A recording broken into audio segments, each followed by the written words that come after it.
오신 여러분을 진심으로 환영합니다. 사도신경으로 우리의 신앙을 고백하겠습니다. 나는 전능하신 아버지 하나님 천지의 창조주를 믿습니다. 나는 그의 유일하신 아들 우리 주 예수 그리스도를 믿습니다.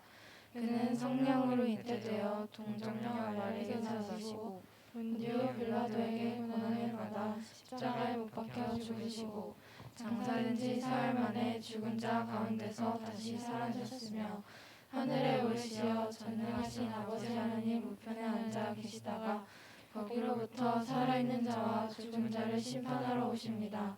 나는 성령을 믿으며 거룩한 공교회와 성도의 교제와 죄를 용서받는 것과 몸의 부활과 영생을 믿습니다. 아멘.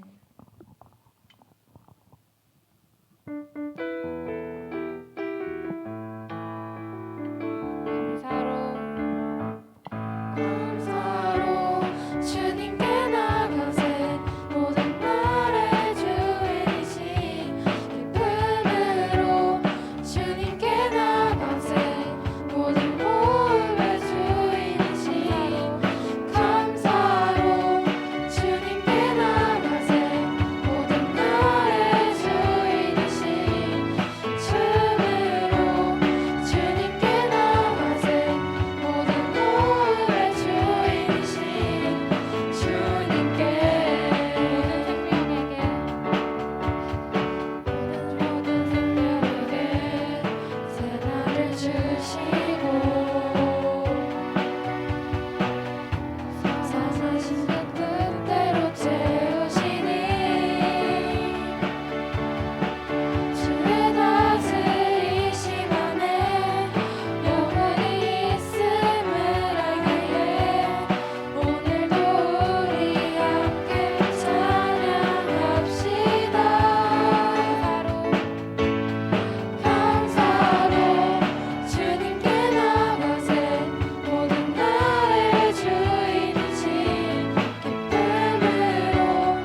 것만 남기고 반복된 실패 속 지쳐갈 때 내 맘의 소망이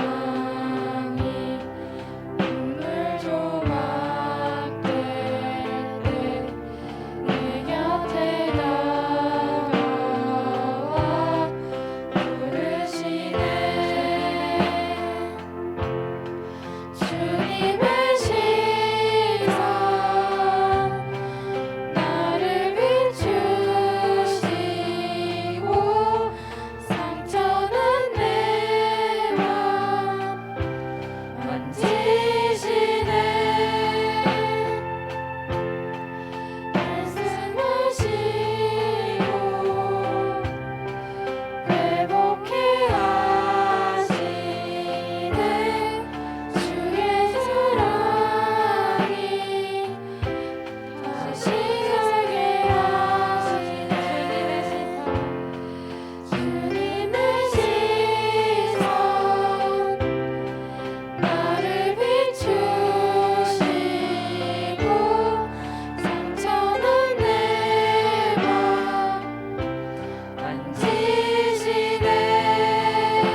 예수님의 성품이 나의 인격이 되고 성령님의 권능이 나의 능력이 되길 원하고 바라고 기도합니다.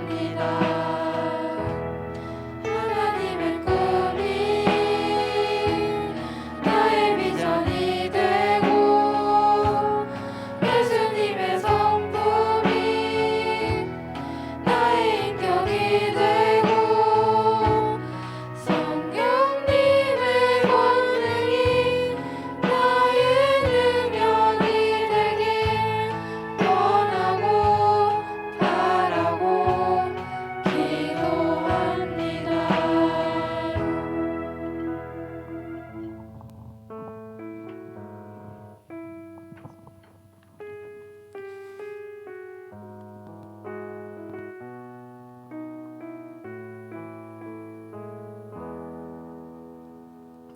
하나님 고맙습니다. 주일 맞이하여 우리 모든 중등부 학생들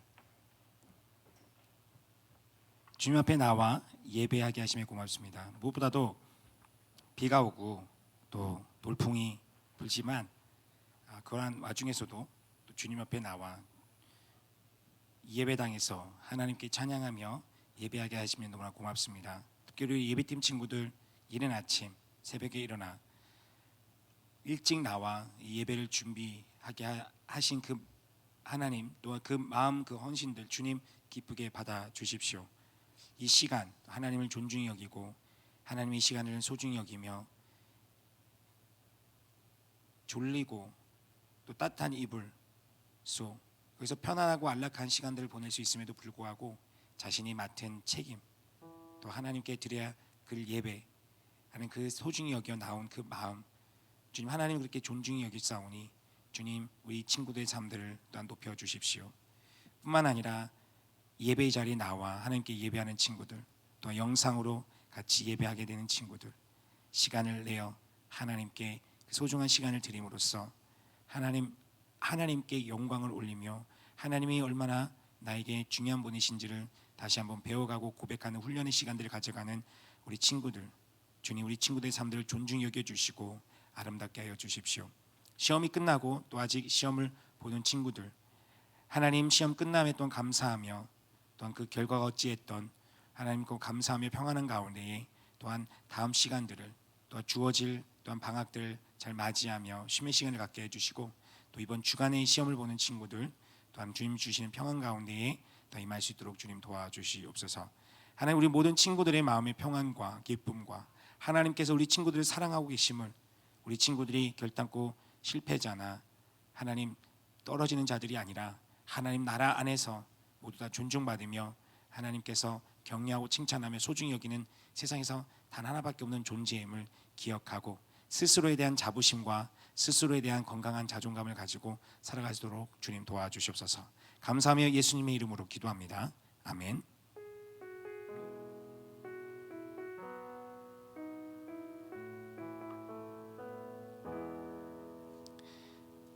여러분 반갑습니다. 우리 시험 끝난 친구들도 있고 또 이번 주에 시험을 보는 친구들도 있을 텐데 하여튼 시험 끝난 친구들 축하해. 와 끝났다. 네, 잘 봤던 못 봤던 뭐 어쨌든 끝났으니까 뭐 끝난 건 끝난 거죠, 그렇죠? 그리고 이번 주간에 돌아오는 주간에 시험을 보는 친구들 화이팅. 네. 아라중 안 끝났죠? 아라중 시험 보나요? 네, 아라중 시험 보고 또 탐나중 시험 봐요? 탐나중 끝났어요? 아, 탐나중 끝났구나. 아라중 신성여중도 끝났어요? 아니 신성여중 보죠. 네, 화이팅. 네, 아라중 신성여중. 네, 제가 아는 데는 거기까지. 네, 화이팅 합시다. 계속해서 우리가 10계명에 대해서 계속해서 배워갈 텐데요. 우리 말씀을 같이 읽었으면 좋겠습니다. 10계명인데 출애굽기 20장 1절부터 11절까지의 말씀이에요. 출애굽기 20장 1절부터 11절까지 말씀을 저와 여러분이 번갈아 가며 읽도록 하겠습니다. 오늘은 제가 먼저 읽을게요. 거듭 말하지만 1절이 짧아서 제가 먼저 읽는 것은 아닙니다. 네, 오해하지 마세요. 네, 제가 먼저 읽도록 하고 우리 번갈아 가며 읽도록 합시다. 그리고 하나님께서 이 모든 말씀을 하셨습니다.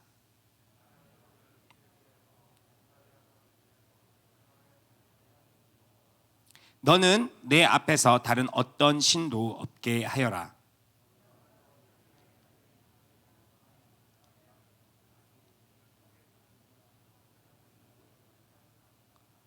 너는 그것들에게 절하거나 예배하지 마라. 내 하나님 나 여호와는 질투하는 하나님이니 나를 미워하는 자들에 대해서는 아버지의 죄를 그 자식에게 갚되 3, 4대까지 갚고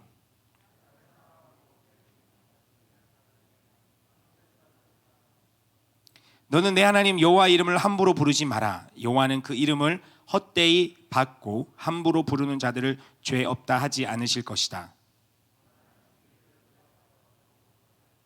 6일 동안은 내가 수고하며 내 일을 할 것이요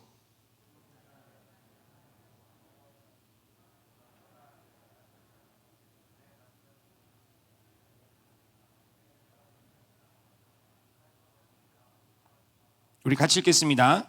여호와가 6일 동안 하늘과 땅과 바다와 그 안에 있는 모든 것을 만들고 일곱째 날에는 쉬었기 때문이다. 그러므로 여호와가 안식일을 복주고 거룩하게 했다. 아멘. 여러분, 아름다움에 대해서 얘기를 하고 있어요. 아름다운 것은 정말 좋은 거예요. 물론 미의 기준은 미학에 대해서 목사님 잘 몰라요. 이 미학도 어마어마한 너무나 깊고 어려운 학문이라 하지만 미의 기준은 조금씩 다 다른 것 같아요. 다르고 또 내게 아름다운 것은 아름다운 것이겠죠. 내게 아름답지 않다 하더라도 다른 사람들에게는 아름답게 보일 수가 있을 거예요. 그러나 하나 통일되는 것들에 대한 그 아름다움 모든 사람들이 동의하는 부분이 있더라면 질서 있는 모습, 모든 사람들은 참으로 아름답다라고 여길 것 같아요. 이 우주를 다른 말로 고대 헬라어의 코스모스라고 해요. 그리스어로 해서 코스모스라고 그럽니다. 코스모스를 이 온 세상이라고 그러는데 그 안에는 이 질서라는 개념이 있어요. 이 세상이 온 우주가 저 별들이 전체가 우리 눈의 인식으로는 그냥 딱 봤을 때는 뭔가 어지럽게 놓여져 있는 것 같지만 저 별에 있는 행성과 항성들이 어떠한 질서 안에서 서로가 서로를 침범하지 않은 채 아름답게 운행되고 있다는 것이죠.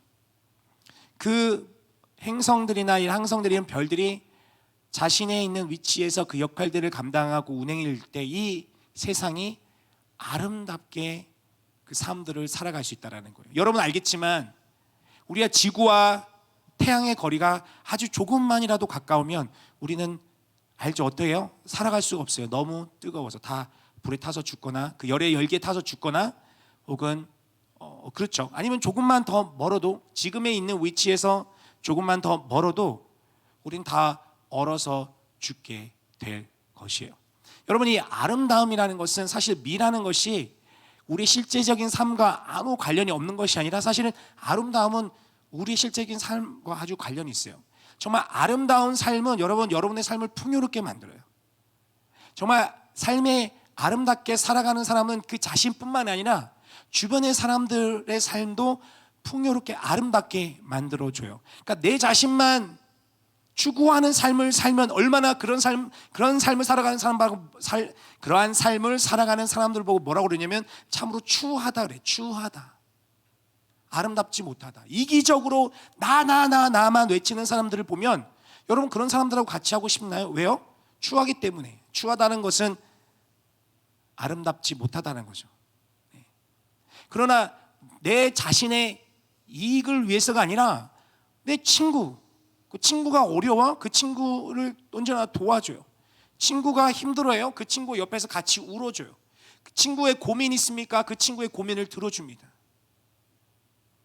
얼마나 아름다운 친구인가요? 그런 친구는 옆에 있고 싶어요. 그 친구랑 그 사람과 같이 있고 싶단 말이에요. 내가 뭐를 더 갖고 있어요? 근데 힘들어한단 말이에요. 그냥 너 이거 써 이렇게 딱 던져주는 것이 아니라 그 친구의 마음을 배려하면서 조심스럽게 그 친구의 어려움을 도와주는 그 손길 얼마나 아름답습니까? 그러니까 그러한 것들이 질서라는 거예요. 그러니까 사람과 사람 물건과 물건, 나와 사물과 나와 이 세상과의 관계를 내가 어떻게 생각을 하고 어떻게 대하는가, 그게 질서예요. 질서. 그런 질서를 내가 온전히 깨닫고 그 질서를 따라 살아갈 때 우리의 삶은 코스모스, 이 전 온 우주와 하나님께서 창조하신 이 세계의 아름다운 질서와 같이 융합하여 충만한 삶을 살아갈 수가 있어요. 그 중에 가장 우선되는 질서, 하나님을 경외하는 것을 하나님께서는 이스라엘 백성들에게 가르쳐 주시는 거예요. 그러니까 이스라엘 백성들을 위해서만, 이스라엘 백성들만을 위한 질서가 아니에요.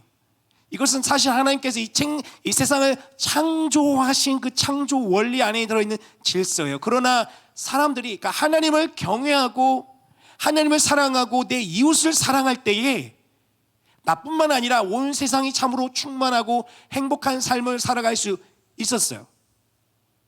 그게 첫사람 아담과 하와에게 하나님께서 주신 질서였고 그 원리였어요. 너는 사람들 보고 온 땅을 뭐예요? 정복하라, 땅에 충만하라, 생육하여 번성하라라고 했어요.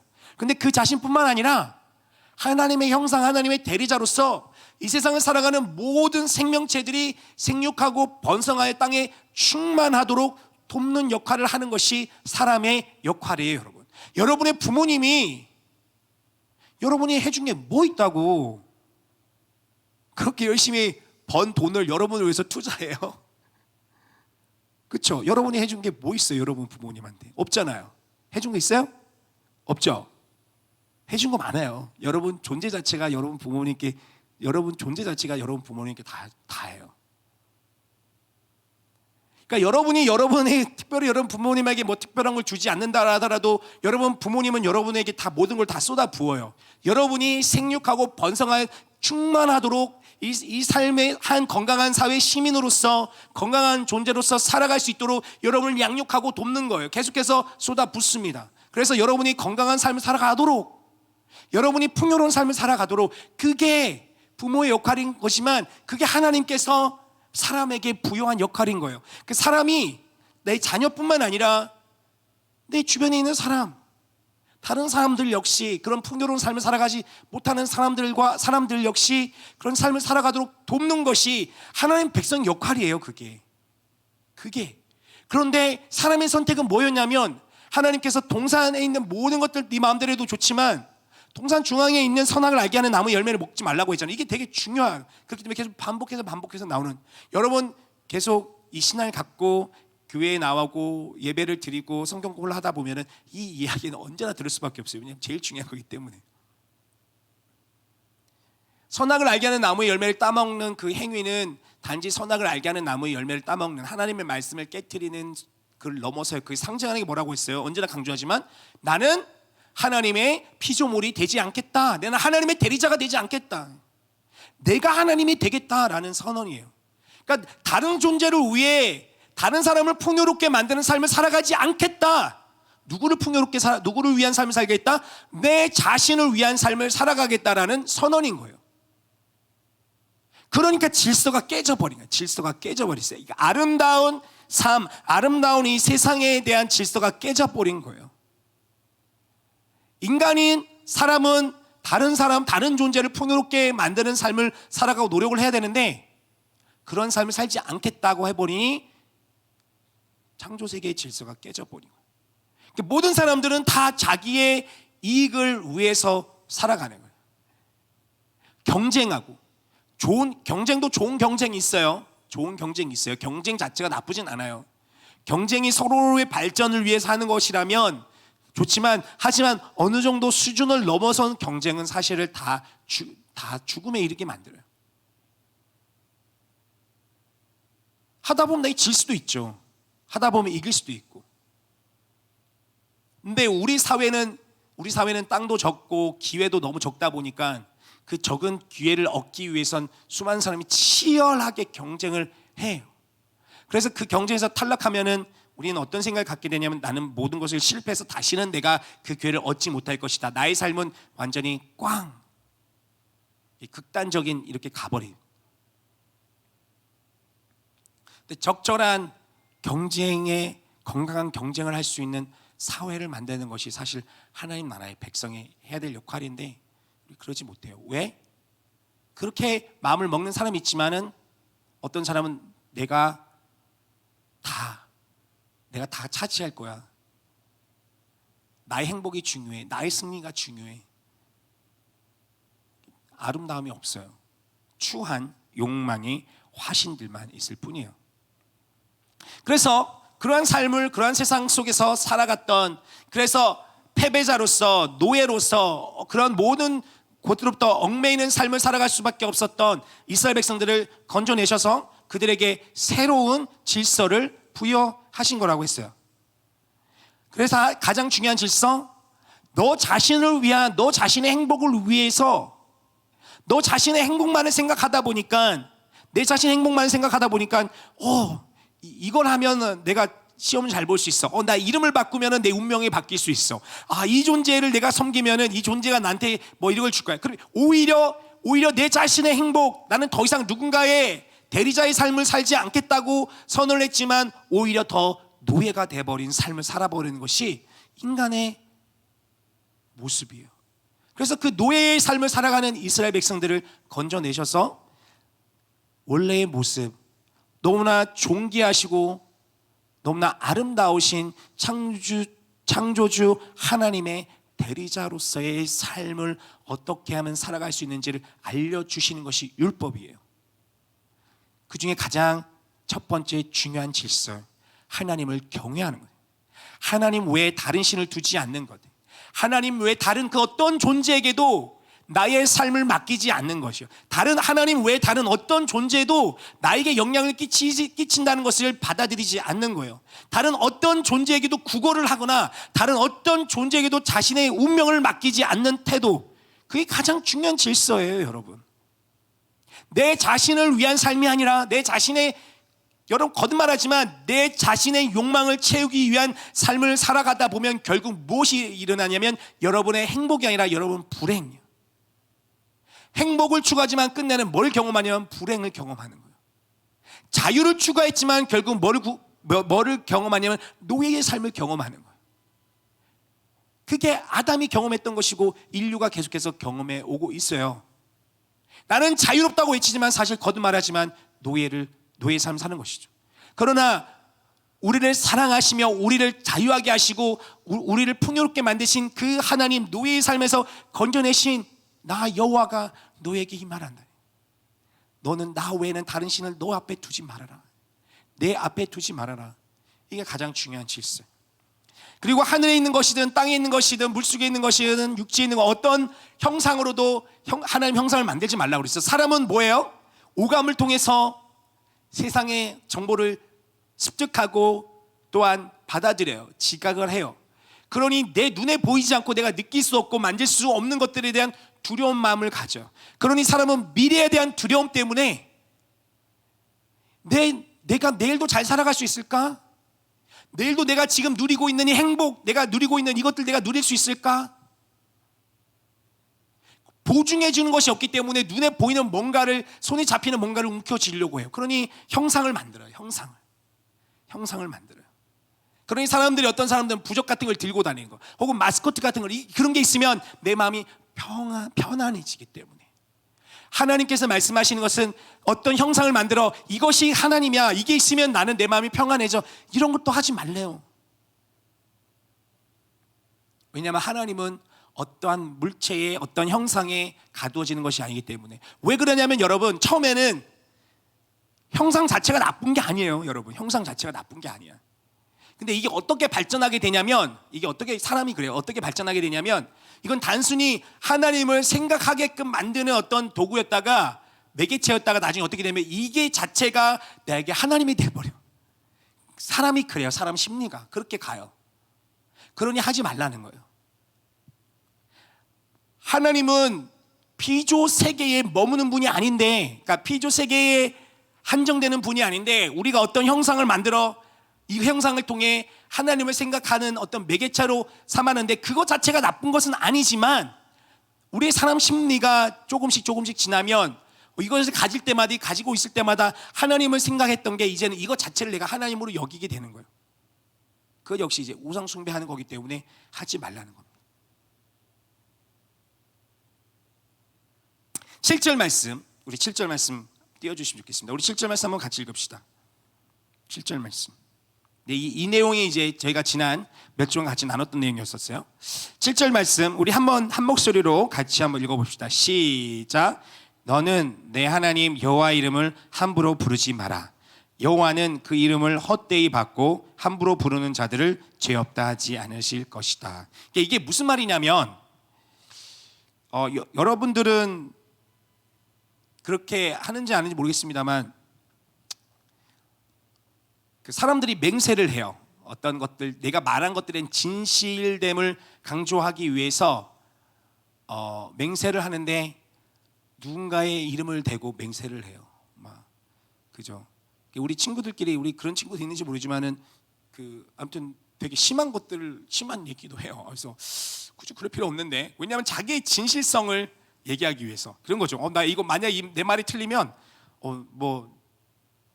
내가 뭐다 뭐 하면서, 혹은 내 말이 틀리면 내가 너한테 뭐 10,000원 줄게 막 이러면서 이런 얘기를 해줘. 그렇죠? 근데 옛날 사람들은 자신들의 말의 진실함, 자신들의 말의 정직성을 강조하기 위해, 신뢰성을 주기 위해 자신이 믿는 신의 이름을 걸고 맹세를 했어요. 근데 하나님은 그런 거 하지 말래요. 그런 거. 근데 무슨 말이냐면 진실하지 않는데 거짓된 거예요. 거짓말인데 다른 사람에게 거짓말을 해서 자신에게, 그 사람에게 어떤 내가 이득을 취하는 것, 즉 사기를 치려고 해요. 전문용어로 사기를 치려고 그러는데, 근데 사람이 저 사람 말을 믿을 수 없을 거 아니에요. 그래서 이 사람은 속이려고 신의 이름을 가져와서 내가 여호와 하나님의 이름으로 맹세하고 약속합니다. 이것은 진짜고 이 약속은 지켜질 것입니다 라고 얘기를 한단 말이에요. 그런데 나중에 알고 보니까 뭐예요? 거짓말이었어요. 그러면 그 상대방은 이 하나님의 이름에 대해서 어떤 생각을 가져요? 가볍게 여기게 되는 거예요. 이게 가볍게 여기다는, 함부로 말하지 마라, 그 이름을 함부로 사용하지 말라는 것은 가볍게 여기지 말라는 거거든요. 근데 이 여호와 이름을 함부로 말하지 말라고 했을 때는 이런 사람과 사람 간의 어떤 거래나 어떤 대화를 이룰 수 있어 하나님의 이름을 함부로 내 자신의 이익을 위해서 사용하지 말라 그래요. 그래서 신약에 보면 예수님께서 복음서에 보면 맹세를 도무지 하지 말라 그래요. 하나님의 이름으로 맹세하지 말라. 옳으면 옳고 아니면 아니다라고 말을 해라. 이게 조금 시간이 지나서 서양에서는 어떻게 사용되냐면, 어떻게 사람들이 이해하고 있냐면 그 영어에 그런 표현이 있죠. Oh my God 하는 게 있어요. Oh my God 하는 게 있어요. Oh my God. 근데 이게 Oh my God 하면 이게 보통 이런, 저런, 맙소사 이렇게 사용되지만 좀 욕같이 사용돼요. 그러니까 뭔가 안 좋은 일이 있을 때 Oh my God을 많이 사용한단 말이에요.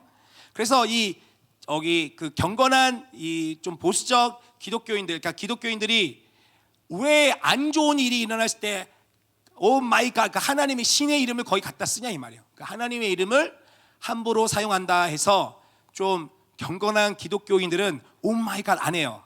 네, 하나님의 이 십계명의 말씀을 어긴다고 해서 어떤 말씀이면 Oh my word 이게 뭐 특별한 의미가 없어요. 그냥 감탄사, 아니면 Oh my goodness 이렇게 하거나 Oh boy 막 이런 말 쓴단 말이에요. 바꿔서. 네, 제 루미니는 뭐라고 하냐면 뭐라 그러더라? Oh my 후라이팬이라 그러던가. 네, 아무튼 그렇게 해요. 근데 이게 원래 이 말씀, 이 계명의 뜻은 그건 아니에요.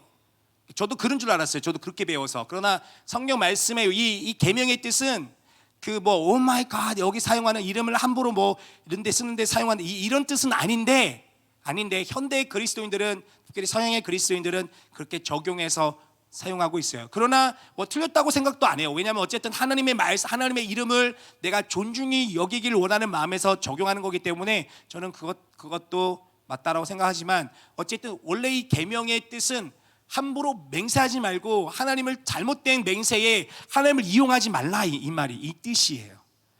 근데 여러분 사실 이 말씀이, 이 계명이 여러분에게 그렇게 특히 적용될지 안 될지 모르겠어요. 여러분이 그렇게 맹세를 하는지 안 하는지 모르기 때문에 어쨌든 그런 뜻인 줄 알고 있으면 좋겠습니다. 그러니까 중요한 정신은 뭐냐면 하나님을 존중히 여기는 정신이에요. 마지막 이 10계명 중에 하나님을 존중히 여기는 정신에 대해서 얘기 나오는 것 중에 안식일에 대한 계명이 있습니다. 우리 8절부터 11절까지의 말씀을 다시 한 번 더 같이 읽었으면 좋겠어요. 8절부터 11절까지 한 목소리로 같이 읽을게요. 시작. 너는 안식일을 기억하여 거룩하게 지켜라. 6일 동안은 내가 수고하며 내 일을 할 것이요 일곱째 날은 내 하나님 여호와의 안식일이니 너와 내 아들 딸들이나 내 남녀 종들이나 내 가축들이나 내 문 안에 있는 나그네나 할 것 없이 아무 일도 하지 마라. 여호와가 6일 동안 하늘과 땅과 바다와 그 안에 있는 모든 것을 만들고 일곱째 날에는 쉬었기 때문이다. 그러므로 여호와가 안식일을 복주고 거룩하게 했다. 아멘. 여러분, 안식일은 원래 안식일은 이 날짜로 보면 토요일이에요. 일주일에 보면 토요일. 그래서 우리가 사실 이 계명을 지키면 우리 토요일 안식일을 지켜야 돼요. 근데 우리는 토요일 안식일 안 지켜요. 우리가 주일이라고 부르는 일요일, 예수님께서 부활하신 그날, 안식 후 첫날에 부활하셨거든요.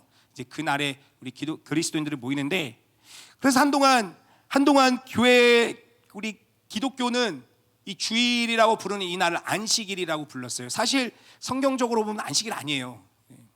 사실 우리에게는 안식일이라는 이 율법적 그런 개념은 없어요.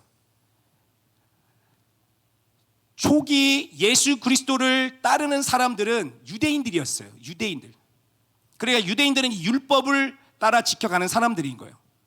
근데 예수님께서 이 땅에 오셔서 율법을 완성하셨어요. 그러니까 율법을 더 뛰어넘으신 것이죠. 율법을 뛰어넘어 율법을 완성하셨어요. 네, 유대인들 처음에는 이 유대인들만의 공동체였는데 이 복음이 계속 전하다 보니까 소위 유대인들의 관점에서 보면 이방인들, 하나님을 알지 못하는, 할례 받지 않은, 율법을 지키지 않는 이방인들의 믿는 사람들이 들어왔어요. 처음에는 이 교회 공동체, 그러니까 이 유대인 그 공동체 안에서, 그러니까 예수 그리스도를 따르는 유대인 공동체 안에서도 논쟁이 있었어요. 이 이방인들에게 복음을 전해야 되냐, 이방인들은 어떻게 이 공동체에 들어올 수 있느냐, 베드로가 어떻게 이 로마 사람들과 같이 교제할 수 있었느냐, 막 베드로를 비난하기도 하고 바울에 대해서 막 뭐라 하기도 그러고 그랬어요. 그런 다음에 이 회의가 열렸어요. 지도자들의 회의가 열린 다음에 그럼 이 이방인들에게, 그러니까 가장 중요한 핵심적인 논제 중에 하나가 뭐냐면 할례요. 할례. 유대인들은 할례를 행해야 돼요. 할례를 행해야지만이, 할례를 행하고 율법을 지켜야지만이 유대인이 되는 거예요. 이방인도 유대인이 될 수 있어요. 할례를 행하고 율법을 지키면 유대인이 될 수 있어요. 그런데 이게 급속도로 이 말씀이 전파되면서 수많은 유대인들이 들어오는데, 아니 이방인이 들어오는데 할례를 안 해. 이 율법을 지키지 않아. 그러니까 이 안에 논쟁이 일어나는 거야. 이거 어떻게 할 것인가? 그래서 지도자들이 모여 기도하면서 내린 결론이 있어요. 할례를 행하지 않아도 된다. 다른 율법을 지키지 않아도 된다. 그러니까 그 말은 무슨 말이냐면 안식일을 지키지 않아도 된다는 말이에요.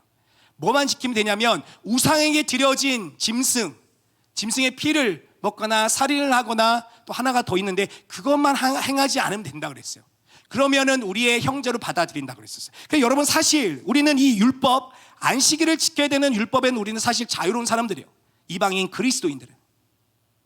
왜냐하면 주일이 안식일이 아니기 때문에. 그러면 교회 안 나와도 돼요? 그 개념은 아니에요, 여러분. 이게 목사님이 안식이라는 것이 무엇인지에 대해서 여러분 알려드리려고 하는 거예요. 이 정신에 대해서.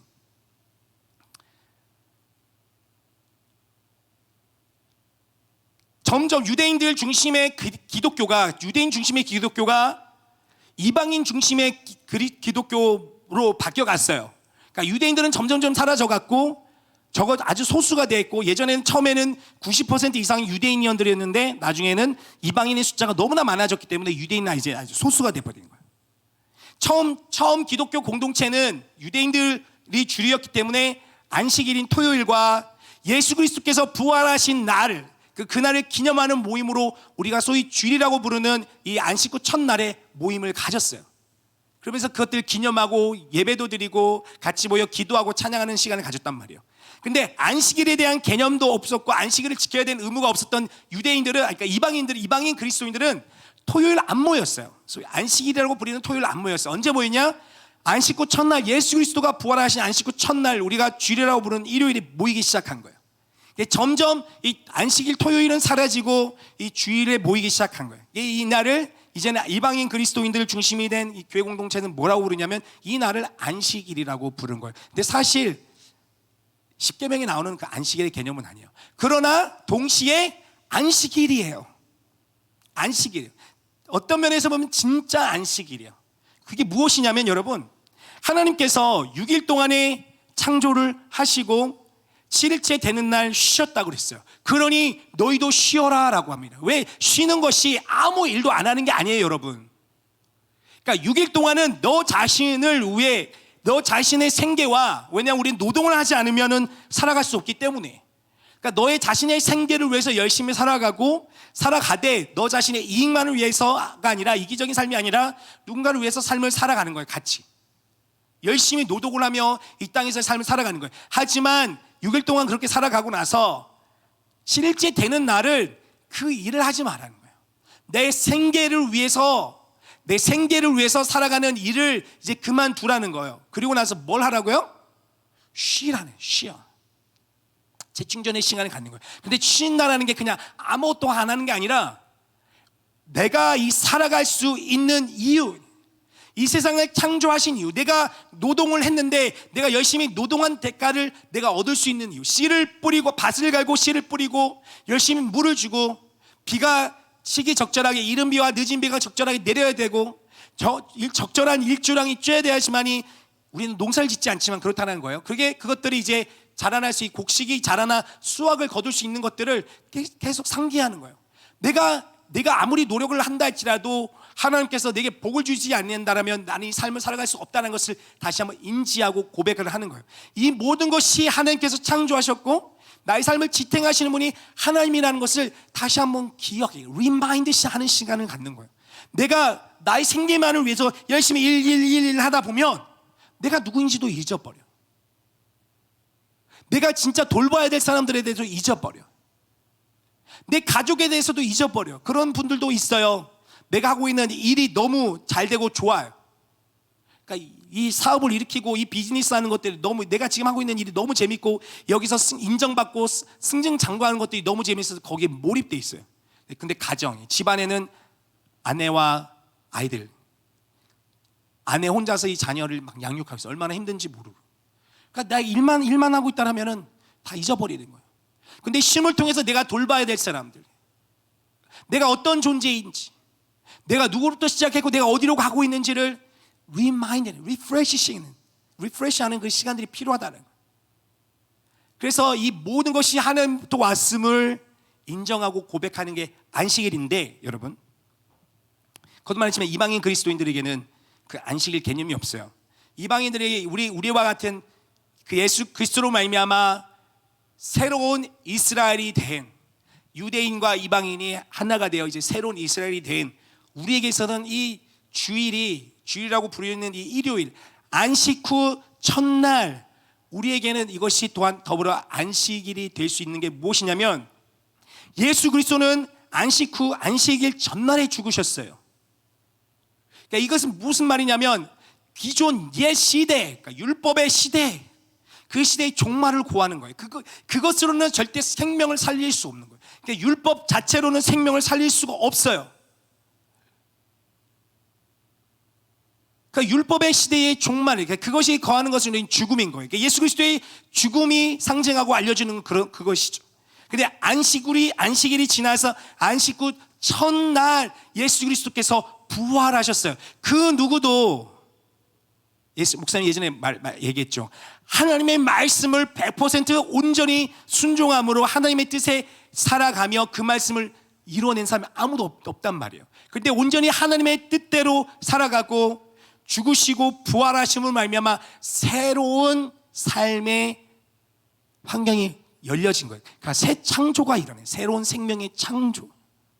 그래서 여러분, 기독교에 있어서는 이 안식 후 첫날을 뭐라고 부르면 제8일이라고. 제8일.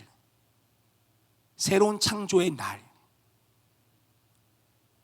그래서 우리 기독교인들이 안식 후 첫날 이 날을 모이면서 우리가 기념하고 기억하는 것은 무슨 말이냐면, 옛 시대, 율법의 시대를 종말을 고하시고 새로운 창조를 여신, 그러니까 그 창조가 어떤 창조냐면 예수님께서 다시 오시는 거예요.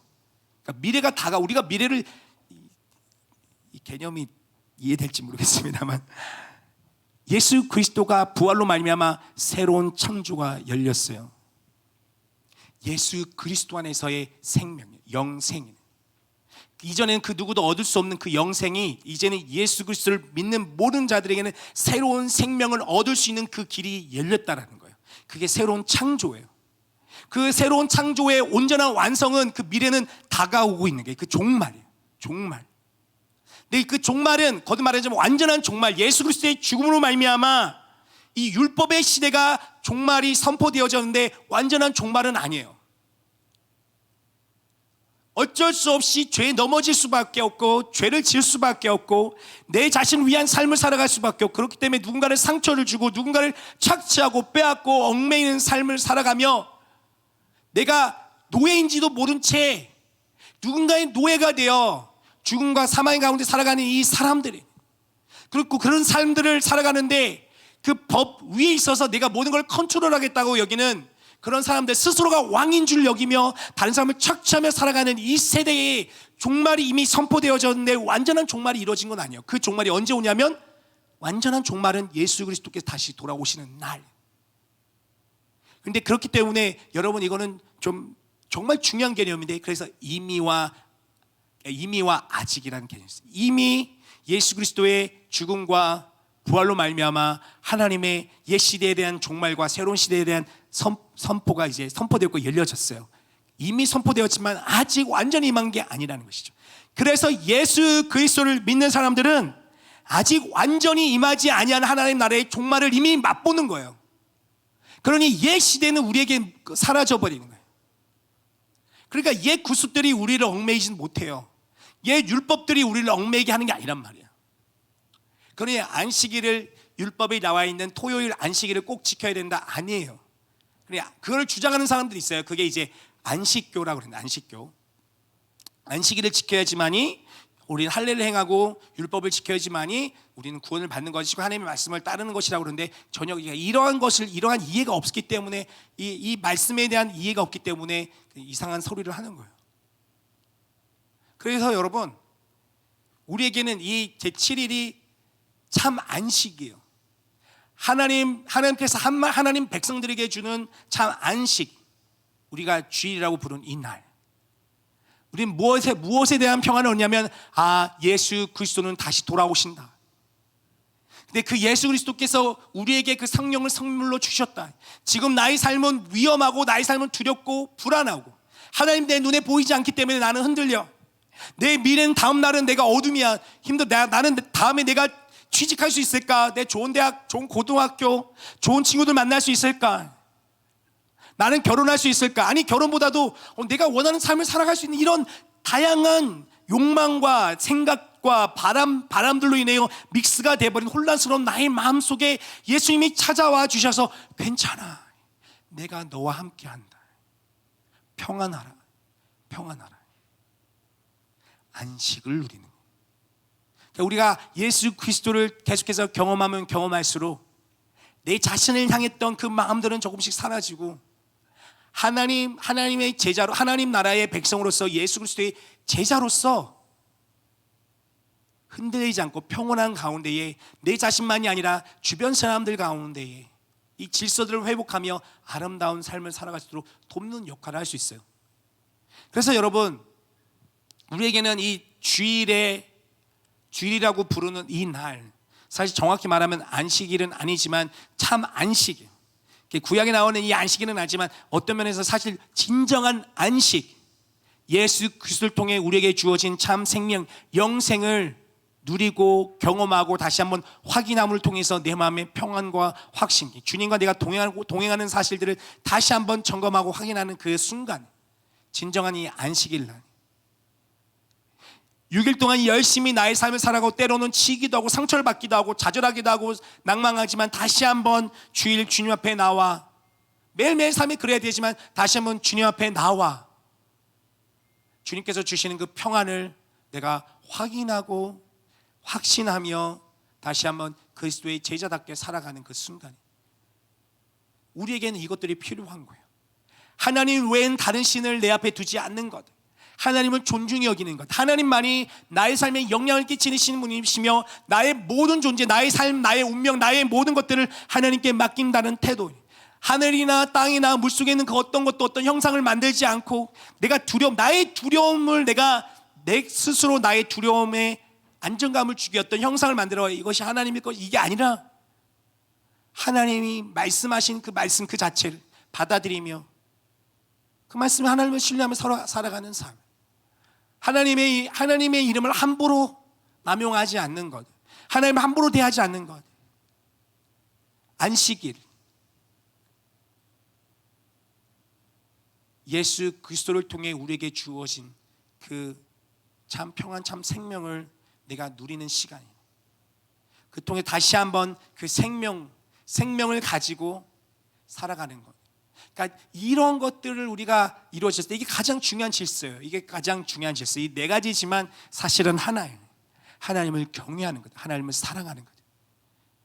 이 질서가 우리 안에 가장 먼저 세워졌을 때 여러분의 삶이 행복해요. 여러분의 삶이 참으로 자유로워요. 거듭 말하지만 하나님은 여러분을 억압하거나 착취하시는 분이 아니기 때문에 여러분의 삶이 진짜 자유로울 수 있는 거예요. 여러분의 부모님이 정말 건강한 부모님이고 여러분을 사랑한다면 여러분에게 바운더리를 치지만 여러분을 억압하지 않아요. 그러니 여러분의 자녀, 여러분이 집에 있을 때 가장 편안하고 안정감을 누릴 수 있는 거예요. 하나님의 자녀로 그 율법과 그 질서 가운데 살아갈 때 하나님 우리를 착취하시는 분이 아니고 우리를 억압하시는 분이 아니기 때문에 그 질서를 따라갈 때만이 우리가 참 자유를 누리고 참 평안과 충만함을 누리는 거예요. 그러니 여러분 이 질서를 여러분 마음 가운데에 새기고 세우고 따라갈 수 있었으면 좋겠어요. 이 질서를 배웠으면 좋겠습니다. 하나님을 존중히 여기는 삶, 하나님을 경외하는 삶, 안식일, 우리 주일 이 예배를 통해서 예수 그리스도를 통해 우리에게 주어진 그 참 생명이 무엇인지 여러분 느끼고 배우고 경험하고 느끼고 여러분의 삶 가운데 동행하며 경험할 수 있었으면 좋겠어요. 그래서 여러분 모두의 삶이 정말 아름다웠으면 좋겠습니다. 여러분 삶이 풍요롭고 행복했으면 좋겠습니다. 여러분뿐만 아니라 여러분을 만나는 모든 사람들이 여러분 안에 있는 참 생명으로 말미암아 행복했으면 좋겠어요. 쟤랑 같이 있으면 난 너무 좋아. 쟤랑 같이 있었으면 내 마음이 너무 평안해져.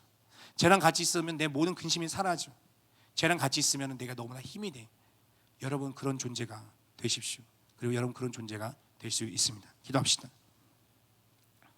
하나님, 우리에게 질서를 주셨습니다.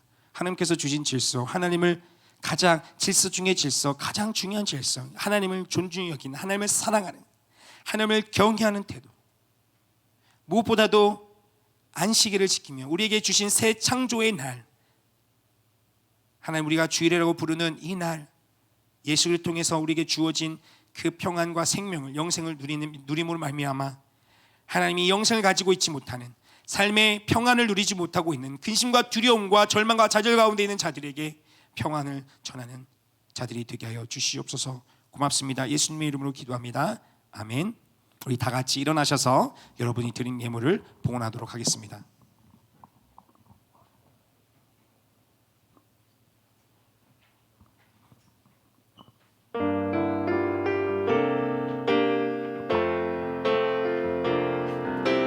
나의 생명을 드리니 주 영광 위하여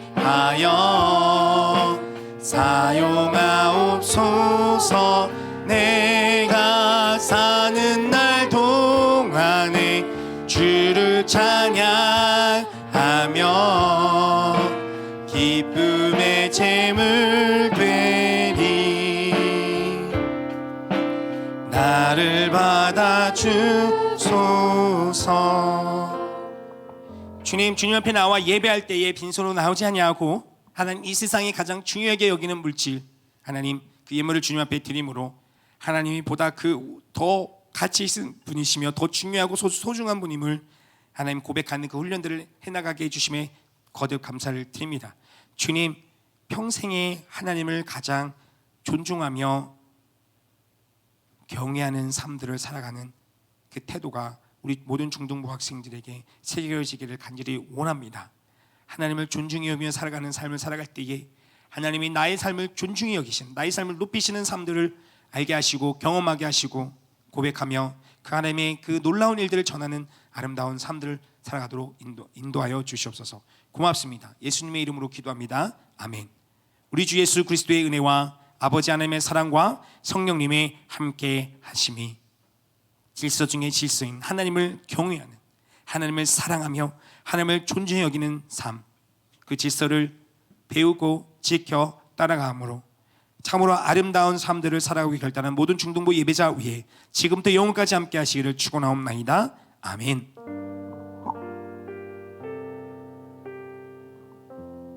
네, 그 자리에 앉으시기 바랍니다. 예배를 마쳤고요. 네, 장마가 시작이 되었고 어제 바람이 얼마나 그렇게 태풍 온 줄 알았어요. 돌풍. 우리 피해 입은 친구 없죠? 그 어제 돌풍에 날아간 친구 없죠? 우리 친구도 너무 다 가벼워가지고 날아간 친구가 있을 것 같은데 저는 날아갈 뻔했어요. 네, 진짜로 날아갈 뻔했어요. 네, 안 믿겨지나요? 저 살이 빠져서 좀 가벼워졌어요. 네, 그래서 날아갈 뻔했어요, 진짜로. 네, 우리 이 장마 기간에 우리 모두 건강했으면 좋겠고 시험 남은 친구들 잘 보고 우리 다음 광고가 있습니다. 다음 주 예배는 2학년 1반에서 우리 또 준비해 주도록 하겠습니다. 우리 현장 영상 예배는 계속해서 진행이 되고요. 7월 말 경에 저희가 우리 수련회나 이런 것들이 이제 준비가 되고 예정 계획이 있는데 우리 친구들 관심을 갖고 우리 참여를 또 해주셨으면 좋겠습니다. 우리 광고가 나가게 되면 우리 많은 참여 바랍니다. 우리 선생님들하고 우리 인사하고 우리 돌아가도록 하겠습니다. 여러분 다음 주에 만나요.